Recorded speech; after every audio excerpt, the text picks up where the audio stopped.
Hello, everyone. I'm Maria Sedeno, Executive Director of Respiplus, a Canadian nonprofit dedicated to helping people live better with lung diseases, such as chronic obstructive pulmonary disease, COPD. Today, I have the pleasure of speaking with Dr. Jean Bourbeau, a world-renowned expert in COPD, pulmonary rehabilitation, and self-management education. Together, and supported by many healthcare professionals taking care of COPD, we created the Living Well with COPD program back in 1998, which has empowered hundreds of thousands of patients worldwide to take charge of their health. We want to start with one of the pain points for many patients and professionals. So, patients often tell us, I'm tired of being told what to do. And professionals tell us, I spend so much time explaining, but my patients still don't follow through. Sometimes they nod in agreement, but then they go home and do something else. This gap between advice given and behavior in real life is frustrating for everyone. That's what we're going to talk about today. Why this happens, and how self-management education can change the story and is needed in our care to patients and as part of pulmonary rehabilitation in COPD. Dr. Bourbeau, you've seen this dynamic going on for many years. Why do patients often resist advice? Thank you, Maria. This is great to have this opportunity to discuss about this important topic of education aiming at self-management, behavior change in our practice or also as part of pulmonary rehab.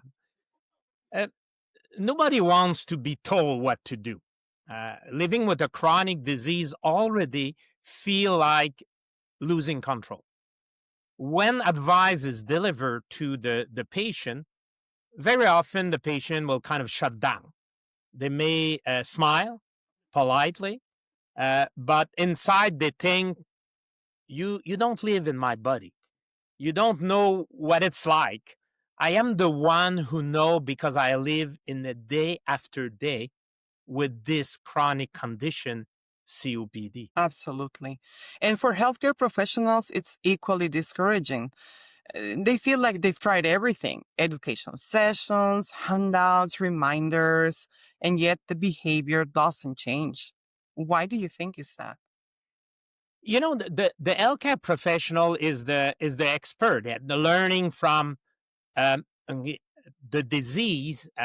Having the knowledge sometimes bring us as a professional. Obviously, we want to help, but many are trained to deliver medical information, like we would do in a talk. Um, Although it is necessary to build understanding, when patients don't follow through, they assume the person is not motivated. That's often what we think. In reality, the problem may be in large part communication. Patient may not feel safe to say, I'm scared, or I don't believe this will help or be my priority, um, or the priority may be something else. They just nod and leave, and the real conversation never happens. And so the real issue isn't only the lack of information, it's the lack of connection to the patient needs, their goals, and objectives. Patient intrinsic motivation, or human intrinsic motivation, starts when you identify something important that you want to improve on your life. Exactly. You're hitting a very important point. When we're talking of self-management education, it's not about knowledge. It's about creating a connection. And that connection will start with the listening, understanding what matters to the patient. This is how you can build and recognize what is the intrinsic motivation that the patient has, the reason why the patient will do it. Okay, and what obstacle the patient may face, the fear that the patient may have on a day-to-day basis. When we understand that, we can educate it in a way that feel relevant meaningful, and achievable for the patient on a day-to-day basis. Absolutely. So let's talk about what this looks like in pulmonary rehabilitation. How does self-management change those typical education sessions? I'm doing a lecture now, but this should not be a lecture. Instead, we should have a conversation with the patient. We use real example. What happened when you feel more breathless, for example? What keep you from taking your medication? Together, we look for solution that fit the patient daily life. The focus shift from follow my instruction to let's build your plan, the patient plan. Patient has to own the plan. It become his or her plan and not the doctor or the LCAP professional plan only. It's also different from what is traditionally being done. And I guess that many patients tell us they feel blame when they don't follow advice. They feel judged. How can professionals change that dynamic? We should not be judgmental. If a patient isn't taking a medication, for example, ask why. Uh, Maybe it's because of the cost. Maybe it's because of the side effect. Maybe it's because of the fear. Maybe it's because the patient doesn't understand that he may not feel the efficacy of that medication right away. What is the purposes of that treatment? When people feel understood, they open up. That's when real education begins, aiming at self-management behavior change. What matters to the patient will reveal the potential intrinsic motivation. Again, it's not my motivation, it's the patient motivation that will then lead the patient to change something. Remember, not your motivation, but the patient intrinsic motivation. And when that happens, when communication becomes honest, what changes for patients? Everything. This is very powerful. The patient started to be motivated, and you can work with them for what it matters to them, making them to become self-effective or confident, and building with them what they need, the skill that they're going to be not only confident because they have the skill, but capable of taking action. They recognize, for example, early symptoms, can take action sooner, stay active, and will recover faster. There's evidence for that you can recover much quicker if you can recognize problem solving, taking action. They move from being passive to being in charge. That confidence and self-efficacy is what truly improve outcomes. This has been shown in clinical trial with living well with COPD.